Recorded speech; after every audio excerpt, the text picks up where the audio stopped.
The Shiver woods stood still around Pauline, not a quiver in them. The trees spanned out in rows, dense but traversable, and she had a hard time remembering where the path used to be. Despite long-learned warnings from the villagers, she pressed on in the draping silence. It'll be fine.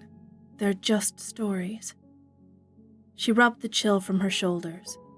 Yet, after every step into the deep snow, the next crunch seemed more muted than the last. Snap!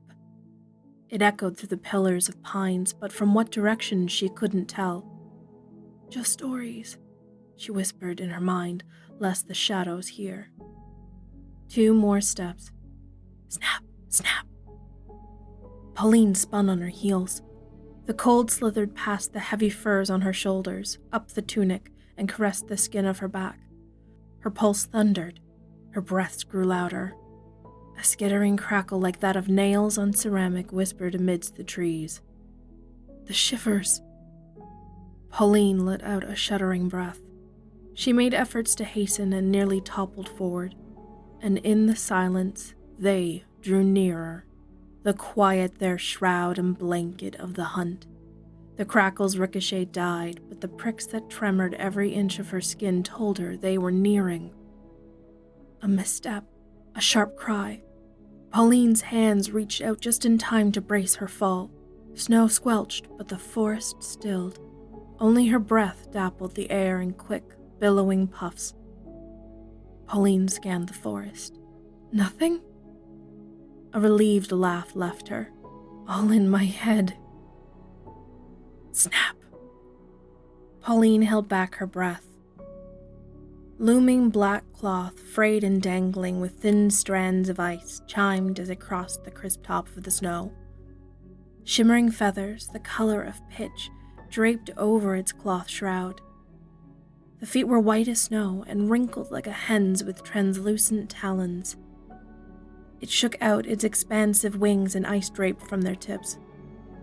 In a silent motion, the head bent low.